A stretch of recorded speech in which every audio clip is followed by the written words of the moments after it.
स्वागत है आपका साधना करियर पॉइंट में। आज हम बात करेंगे समास की। समझते हैं कि समास क्या है, इसके भेद क्या होते हैं और प्रत्येक तरह के समास के बारे में हम विस्तार से बात करेंगे। तो सबसे पहले तो जब हम बात करें कि समास होता क्या है, तो आपको समझना होगा कि संधि और समास में भेद क्या है। इससे पहले हम संधि के बारे में पढ़ चुके हैं। संधि के बारे में हमने पढ़ा कि संधि में वर्णों का योग होता है। दो या दो वर्ण जब आपस में मिलते हैं और उनमें विकार आता है तो संधि बनती है। तो संधि में योग होता है वर्णों का और उनमें विकार आता है। लेकिन जब हम समास की बात करते हैं तो समास में वर्णों में योग न होकर दो या दो से अधिक पदों के बीच में योग होता है और सभी पद मिलकर एक संयुक्त पद बनाते हैं, एक सामासिक पद बनाते हैं। तो समास में हम ध्यान रखेंगे कि पदों का योग होता है, दो या दो से अधिक पद मिलकर एक संयुक्त शब्द बनाते हैं जिसे सामासिक पद कहते हैं, जिसे सामासिक पद कहते हैं। और दो या दो से अधिक पदों के इस संयोजन की क्रिया को हम कहते हैं, जो पूरी प्रक्रिया होती है, इसे हम समास कहते हैं। तो दो या दो से अधिक पदों के योग से बनने वाले संयुक्त पद या सामासिक पद की जो पूरी प्रक्रिया है, इसे हम समास कहते हैं। और जो पद बनता है, जो संयुक्त पद बनता है, उसे हम कहते हैं सामासिक पद। तो समझते हैं इसे। तो सबसे पहले समास किसे कहते हैं? तो समास की हम बात कहेंगे कि दो पदों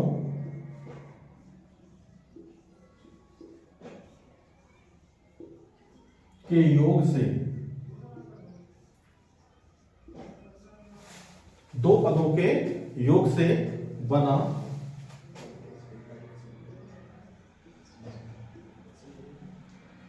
सामासिक पद, संयुक्त पद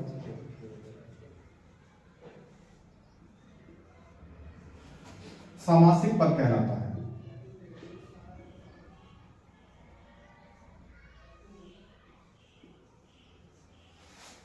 सामासिक पद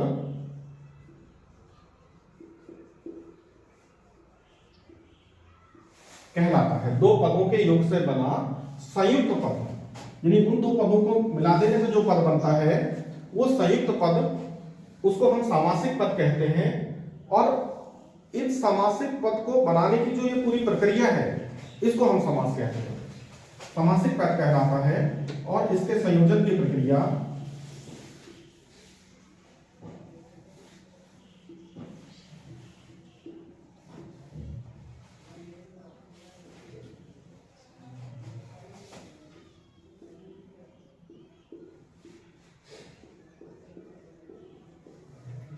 समास कहलाती है।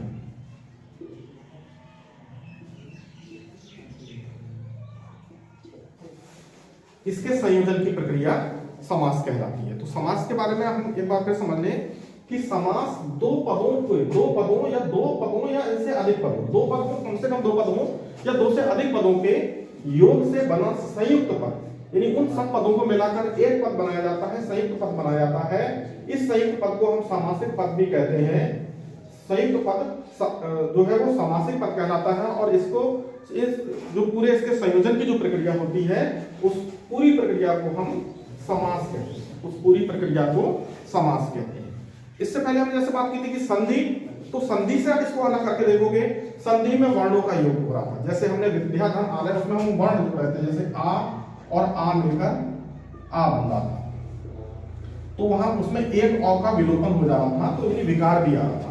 तो संधि में हमने देखा कि संधि में वर्णों का योग होता है, जबकि समास में पदों का योग होता है। समास में पदों का योग होता है।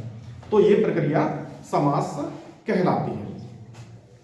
संधि और समास में अंतर इतना ही है, संधि में वर्णों का योग होता है और समास में पदों का योग होता है। समास में पदों का योग होता है और ये पूरी प्रक्रिया समास कहलाती है। अब अगर हम बात करें कि भाई ये समास के अंग क्या हैं, कौन कौन से अंग इस समास में होते हैं, तो इसकी अगर हम बात करें तो इसके लिए आप सबसे पहले इसको समझोगे कि समास के लिए क्या होना जरूरी है। सबसे पहले समासिक पद किसे कहेंगे, समास किसे कहेंगे और समास विग्रह किसे कहेंगे।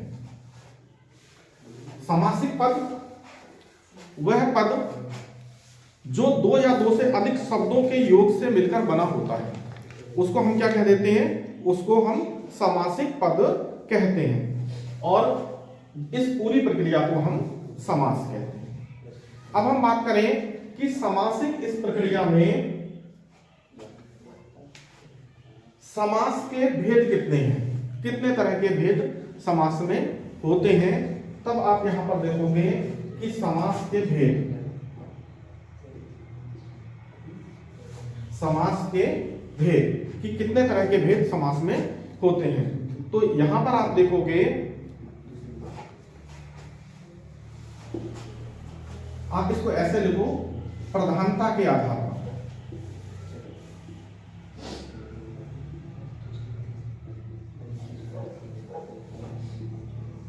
प्रधानता के आधार पर समास। जब हम प्रधानता के आधार पर बात करें, अब प्रधानता के हम आधार पर समास को बांटे, तो प्रधानता के आधार पर समास मुख्यतः 4 प्रकार के होते हैं, मुख्यतः 4 प्रकार के होते हैं। नंबर 1, वह समास जिसमें पूर्व पद प्रधान हो, जिसमें पूर्व पद प्रधान हो।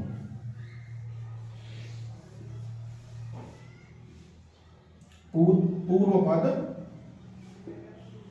प्रधान हो। नंबर 2, वह समास जिसमें दोनों पद प्रधान हो।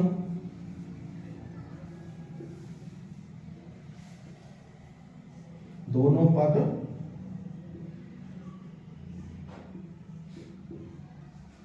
प्रधान हो, या फिर वह समास जिसमें कोई पद प्रधान ना हो, यानी दोनों पद अप्रधान हो या गौण हो, दोनों पद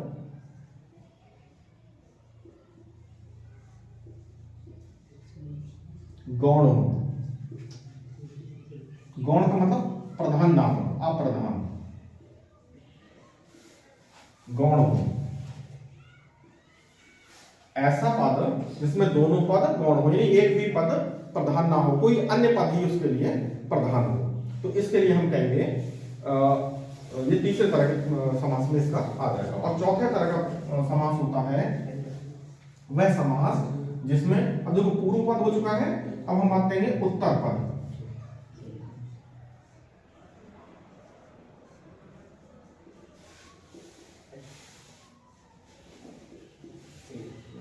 उत्तर पद प्रधान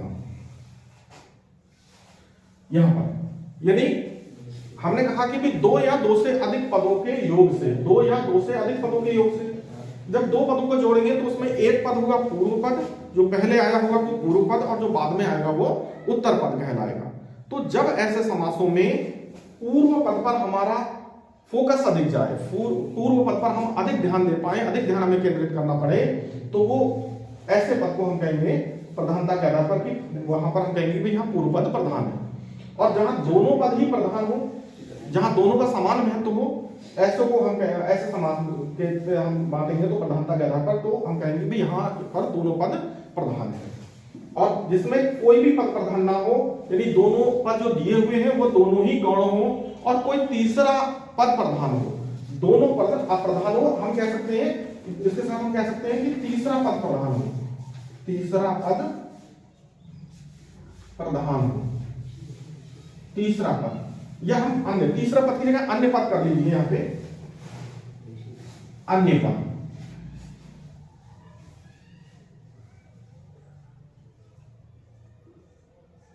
यानी अन्य पद प्रधान, दोनों ही पद प्रधान ना होकर क्या हो, अन्य पद प्रधान हो, उसे हम कहेंगे, उसको हम इस समास की श्रेणी में रखेंगे।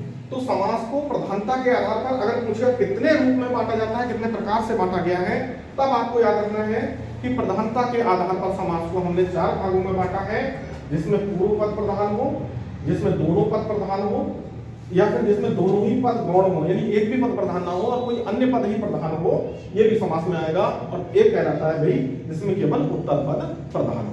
अब हम इसको बांटते हैं, देखते हैं कि कौन सा किस में आ जाता है।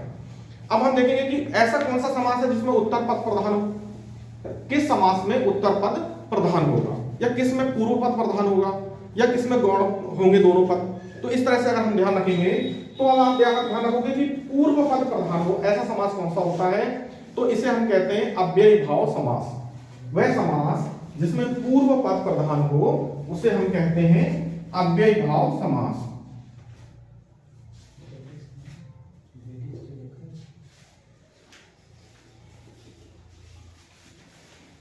अव्ययी भाव समास। बात करें कि दोनों पद प्रधान हो, जिसमें वह पद जिसमें दोनों पद प्रधान हो उस समास को क्या कहेंगे, तो इस समास को हम कहेंगे द्वंद्व समास। द्वंद्व समास वह समास जिनमें दोनों पद गौण हो, यानी एक भी पद प्रधान ना हो, या कहेंगे कि हम अन्य पद प्रधान हो, तो ऐसे समास को हम क्या कहेंगे, ठीक है, ऐसे समास को हम कहेंगे बहुव्रीहि समास। बहुव्रीहि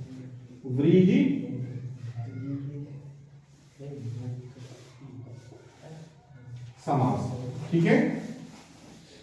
पूर्व पद प्रधान हो उसको हम कहेंगे अव्ययी भाव समास, जिसमें दोनों पद प्रधान हो, जिसमें दोनों पद प्रधान हो उसे हम कहेंगे द्वंद्व समास, जिसमें दोनों पद गौण हो, यानी कोई भी पद प्रधान ना होकर कोई तीसरा पद या हम कहेंगे अन्य पद प्रधान हो, उसे हम कहेंगे बहुव्रीहि समास। उसे हम कहेंगे बहुव्रीहि समास। और नेक्स्ट जो चौथे प्रकार की हम बात करेंगे कि जिसमें उत्तर पद प्रधान, उत्तर का मतलब होता है बाद वाला पद, यानी उत्तर पद प्रधान हो, ऐसे समास को हम कहते हैं तत्पुरुष समास। ऐसे समास को हम क्या कहते हैं, तत्पुरुष समास।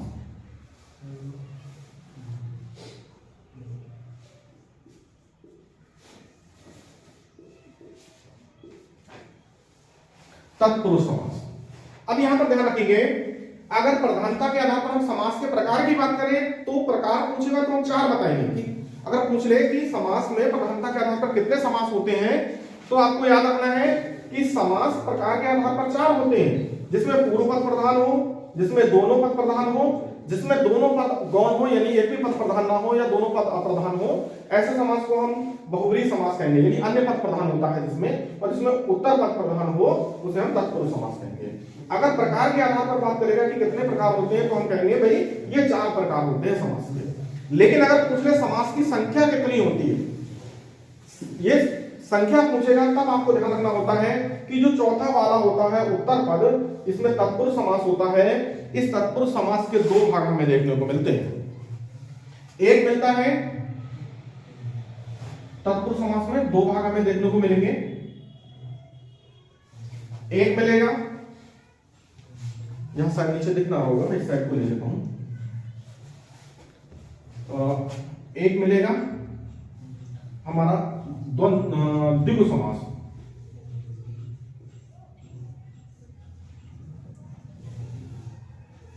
और दूसरा होगा कर्मधारय समास।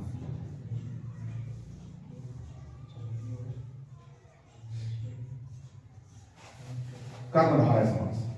अब आप यहां पर ध्यान रखेंगे कि अगर वो क्वेश्चन पूछता है कि ऐसा कौन सा समास है जिसमें उत्तर पद प्रधान होता है, तो अब आपने देखा कि तत्पुरुष समास को दो भागों में बांट दिया गया, तो इसका मतलब यह हुआ कि तत्पुरुष समास में उत्तर पद प्रधान होता है। लेकिन यहां पर आपको यहां पर भी यही ध्यान देना होगा कि द्विगु में भी वही नियम लागू होगा और कर्मधारय में भी वही नियम लागू होगा, यानी द्विगु समास में भी उत्तर पद प्रधान होगा और कर्मधारय समास में भी उत्तर पद प्रधान होगा। तो इस तरह से हम देखें कि प्रधानता के आधार पर समास को चार भागों में बांटा गया है। लेकिन अगर हम बात करें तो कुल कितने समास होते हैं, तो समास होते हैं कुल 6। नंबर 1 अव्ययी भाव समास, नंबर 2 द्वंद्व समास, नंबर 3 बहुव्रीहि समास। आगे पीछे आप उनका क्रम कैसे ही करो, लेकिन नंबर आपको याद रखने कि 6 समास होते हैं। चौथा तत्पुरुष, पांचवा द्विगु और छठा कर्मधारय समास।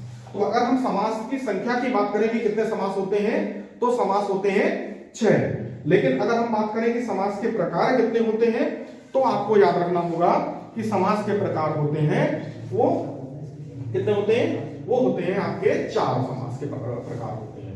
तो अब आपके कई क्वेश्चन तो यहीं से बन जाएंगे, अगर आप देखोगे तो वहां से वो क्वेश्चन पूछ लेगा भाई, वो पूछ लेगा ऐसा कौन सा समास है जिसमें पूर्व पद प्रधान होता है, ये परिभाषा भी होगी उसकी कि ऐसा कौन सा समास है जिसका पूर्व पद प्रधान होता है। तो आपको याद रखना होगा ऐसा समास है अव्ययीभाव समास। आधे क्वेश्चन आपके यहीं से बन जाएंगे, ऐसा कौन सा समास है जिसका पूर्व पद प्रधान होता है, तो वो है अव्ययीभाव समास।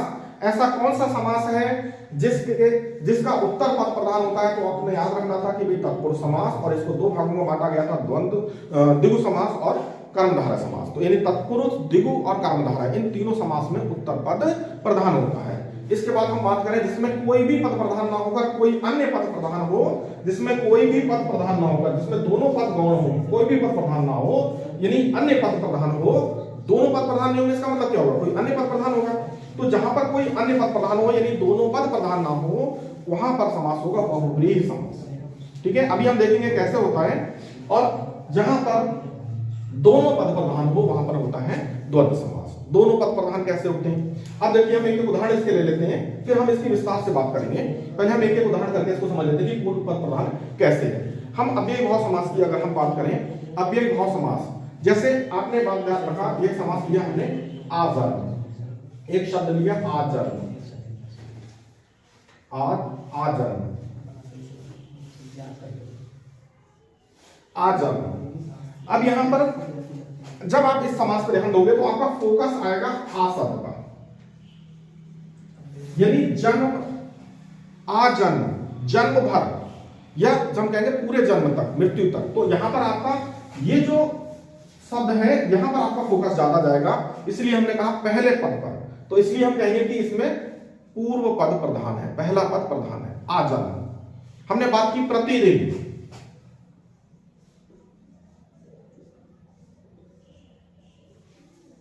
प्रतिदिन, यहां पर आप ध्यान रखोगे कि भाई प्रतिदिन का मतलब क्या हुआ, तो यहां पर आप दिन तो है, लेकिन आप कहोगे कैसा दिन, प्रतिदिन की बात कर रहा है। किस दिन की बात कर रहा है, प्रतिदिन की बात कर रहा है। तो यहां प्रति शब्द पर आपका फोकस ज्यादा रहेगा। तो यहां पर ये प्रति शब्द जो है वो प्रधान पद है, यानी पूर्व पद जो है इसका प्रधान पद है। दूसरी तरफ हम बात करें जहां दोनों पद प्रधान हो, जहां दोनों पद प्रधान हो, जैसे द्वंद्व समास। अब जो द्वंद्व समास पे आप देख लीजिए, द्वंद्व समास में हम कह रहे हैं भाई कैसे दोनों पद प्रधान है। कोई एक शब्द ले लीजिए, जैसे मैंने कहा रात, दिन रात, एक शब्द ले लीजिए दिन रात,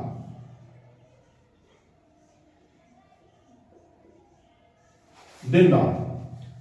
देखो द्वंद्व समास की जब हम बात करते हैं, आप डिटेल हम बाद में पढ़ लेते हैं इसकी, लेकिन अभी आप इतना समझ लो कि दिन रात, दिन और रात, और शब्द इसका मेन लोप होता है।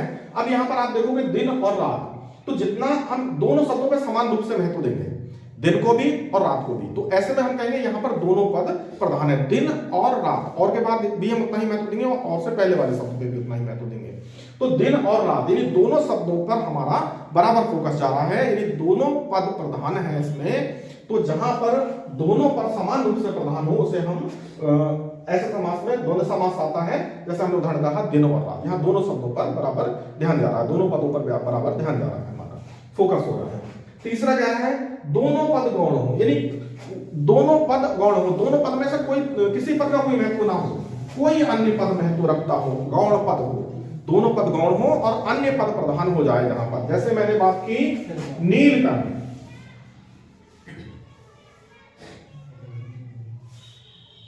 नीलकंठ। अब नीलकंठ पे आप यहां से देखो, नीलकंठ, अब यहां दो शब्द आए हैं, एक है नील और एक है कंठ।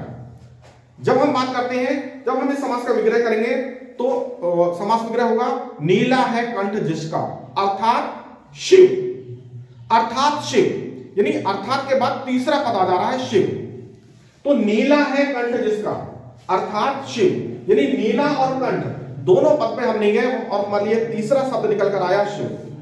तो जहां पर एक भी पद इनमें से दोनों पद प्रधान ना होकर, यानी दोनों पद गौण हो गए, और इन दोनों पदों के बाद जो हमें मिला तीसरा पद वो प्रमुख पद बन जाता है। यानी दोनों पद गौण हो, जहां कोई भी पद प्रधान ना हो, या हम कहेंगे दोनों पद अप्रधान हो, कोई भी पद प्रधान ना हो, और तीसरा पद जहां पर प्रमुख बन जाए, ऐसे पद को हम कहेंगे, ऐसे पद को कहेंगे कि भाई हम जहां पर दोनों पद गौण है, अप्रधान है, यानी अन्य पद प्रधान हो गया, अर्थात वहां पर कौन सा समास हो जाएगा?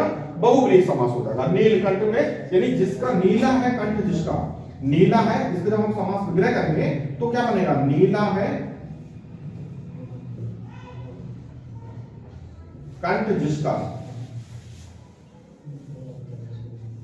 नीला है कंठ जिसका, तो नीला है कंठ जिसका अर्थात शिव, अर्थात शिव, अर्थात शिव। तो यहां पर जो एक तीसरा पद निकल कर आया शिव, तो अब हम यहां पर देख रहे हैं कि नीला शब्द और कंठ शब्द दोनों ही पद गौण हो गए, ये भी गौण, ये भी गौण, एक नया शब्द निकल कर आया शिव। तो जहां पर दोनों पद प्रधान ना होकर, दोनों पद प्रधान ना होकर एक तीसरा अर्थ निकलता है, यानी तीसरा शब्द महत्वपूर्ण हो जाता है, जैसे हमने कहा शिव, ये तो बाकी पद गौण हो जाते हैं, तो ऐसी जगहों पे हम बात कहेंगे कि अन्य पद प्रधान हो गया। तो ये यहां पर हमने बात करी कि पूर्व पद प्रधान होता है, यानी जिसमें पहला पद प्रधान होता है। हमने बात की अव्ययभाव समास, जैसे हमने कहा आजन्म, एक उदाहरण बताया। दोनों पद प्रधान होते हैं, हमने कहा भाई ये दोनों पद प्रधान के समास में होते हैं, तो दोनों पद प्रधान होते हैं आपके द्वंद्व समास में, जहां पर और शब्द के बाद दोनों पदों पर हम समान रूप से बात करते हैं, समान रूप से महत्व देते हैं। और तीसरा आया था हमारा कि जिसमें कोई भी पद प्रधान ना हो, दोनों पद अप्रधान हो, यानी दोनों पद अप्रधान हो, यानी तीसरा या अन्य पद कोई गौण हो, जिसमें अन्य पद जो प्रमुख हो जाए, दोनों पद गौण हो जाए। जैसे नीलकंठ, नील भी गौण हो गया, कंठ भी गौण हो गया, इसका अर्थात लगा के हमने देखा तो क्या तीसरा पद हमें मिला शिव, यानी नीलकंठ का जो बहुव्रीहि, जो आपका बहुव्रीहि समास होगा वो शिव के रूप में सामने हमारे आया, यानी दोनों पद गौण हो गए, दोनों गायब हो गए, और एक नया शब्द मिला हमें शिव के रूप में। लंबोदर, लंबा है उदर जिसका, अर्थात गणेश। तो लंबा है उदर जिसका, अर्थात तीसरा पद मिलेगा अर्थात के बाद हमें, अर्थात गणेश। तो जहां पर दोनों पद गौण हो जाए और उसके बाद में एक नया पद हमारे सामने आए, एक नया पद प्रमुखता से सामने आए, ऐसे समास को हम कहेंगे बहुव्रीहि समास। तो ये इसकी परिभाषा भी हो जाएगी और इस तरह से हम देखेंगे तो किया जाएगा। बाद में हमने बात करी कि भाई उत्तर पद प्रधान हो, जहां पर उत्तर का मतलब होता है बाद का, यानी पहले पद पर ज्यादा ध्यान ना दिया जाए, उत्तर पद पर ध्यान दिया जाए। जैसे मैंने कहा एक शब्द लिया बैलगाड़ी, अब यहां पर तत्पुरुष समास में आप देखोगे, मैंने कहा जिसमें एक समास को रखा मैंने तत्पुरुष समास, तो आप यहां पर ध्यान रखोगे कि भाई जिसमें क्या हो, जिसमें उत्तर पद प्रधान हो। बैलगाड़ी यानी बैलों की गाड़ी, तो गाड़ी शब्द पे हमारा ज्यादा फोकस हो रहा है, ठीक है। राजपुरुष, राजा का पुरुष, पुरुष शब्द पर हमारा ज्यादा ध्यान फोकस हो रहा है। तो यहां पर जब हम ध्यान देते हैं तो उत्तर पद इन शब्दों में प्रधान हो जाता है, तो इसीलिए हम इन समासों को तत्पुरुष समास, इस समास में उत्तर पद में तत्पुरुष समास आ जाता है। द्विगु समास भी आ जाएगा, जैसे त्रिभुज, तीन भुजाओं का समूह, तिर मतलब तीन, भुजाओं का समूह, ये भुज, भुजाओं से शब्द, तो भुज पे हम ज्यादा ध्यान दे रहे हैं, तो इस तरह के हम साथ इसमें ध्यान देंगे। तो इन समास में इस तरह देंगे नीलकंठ, ठीक है। तो कंठ, नीला विशेषता किसकी? कंठ की। तो कंठ शब्द पे हमारा यहाँ लेकिन नीलकंठ में हमारा जब तीसरा अर्थ निकलेगा, इस चीज में थोड़ा सा ध्यान रखेंगे कि नीलकंठ से जब अगर हमारा दोनों पद प्रधान न होकर कोई तीसरा पद नहीं मिलेगा, वहां पर हमारा समास होगा आपका, वो होगा बहुव्रीहि समास। लेकिन यदि उसमें उत्तर पद प्रधान हो जाए, जैसे मैंने कहा नीलकंठ करके हमने बात, नीलकंठ की जगह हम दूसरा शब्द ले लेते हैं, हरी मिर्च एक शब्द ले लिया मैंने, हरी मिर्च। मिर्च की विशेषता क्या है कि वो हरी है, तो हरी क्या? मिर्च। तो मिर्च शब्द पे हमारा ज्यादा फोकस जा रहा है, यानी उत्तर शब्द पे हमारा बल अधिक जा रहा है, अधिक ध्यान जा रहा है, तो इस पे हम कहेंगे कि ये उत्तर पद प्रधान होता है। तो बस चार चीजें याद रखें, इन्हीं से पूरी परिभाषा क्लियर हो जाएगी आपकी। वह समास जिसमें पूर्व पद प्रधान हो, वह समास जिसमें पूर्व पद प्रधान हो, वह अव्ययभाव समास कहलाएगा, उसमें अव्ययभाव समास हो जाएगा, यानी पूर्व पद प्रधान के समास में होता है, अव्ययभाव में होता है। चार तरह के समास होते हैं प्रधानता के आधार पर, दोनों पद प्रधान हो द्वंद्व समास, दोनों पद गौण हो, यानी कोई भी पद उसमें जो हो प्रमुख ना हो, अप्रमुख हो, ऐसे समास को हमने बहुब्रीहि समास कहा, यानी उसमें तीसरा पद प्रमुख हो जाता है और उत्तर पद प्रधान हो, उसको हमने कहा उसमें जिसमें तत्पुरुष समास हो गया। और तत्पुरुष समास को फिर हमने दो भागों में बांटा। तो आपको थोड़ा सा ध्यान रखना होगा समास की दृष्टि में, अगर वो समास में पूछता है कि भैया समास में क्या होता है कि समास में कितने प्रधानता के आधार पर समास कितने होते होते हैं, तो आपको याद रखना है कि प्रधानता के आधार पर समास के कितने भेद होते हैं, प्रधानता के आधार पर 4 भेद होते हैं। और पूछेगा समास की संख्या कितनी होती है, तो संख्या होती है हमारी होती है 6, यानी समास कुल मिलाकर 6 होते हैं और उसके भेद होते हैं 4। तो इस तरह से हम इन चीजों पे ध्यान देंगे। और समास के अगर हम बात करें समास कहते किसे हैं, तो समास पदों का योग होता है, समास पदों का योग होता है। जबकि हम बात करते हैं संधि पर, तो संधि वर्णों का योग होती है, यानी वर्णों का योग होती है और तो वहां विकार आता है। समास में ऐसा नहीं है विकार आए, विकार आना जरूरी नहीं है, लेकिन समास में पदों का योग होता है और वो सब पद जो होते हैं वो संयुक्त होकर संक्षिप्त होकर, समास का मतलब ही होता है कि संक्षिप्त करना, संक्षेप करना, तो वो समास संक्षेप होकर एक नया शब्द बनाते हैं। और इस तरह से जो नया यानी संक्षिप्त पद आता है उसी को हम सामासिक पद कहते हैं। उसी संयुक्त पद आता है जो संयुक्त पद होता है, और ये संयुक्त पद कैसा होता है, उसका संक्षिप्त पद होता है, यानी सब समूह को मिलाकर हमने एक संक्षिप्त बना दिया और वो संक्षिप्त पद यानी संयुक्त पद हमारा सामासिक पद कहलाता है। और इस सामासिक पद को बनाने की जो पूरी प्रक्रिया थी, इसके संयोजन की जो पूरी प्रक्रिया थी, वो समास कहलाती है।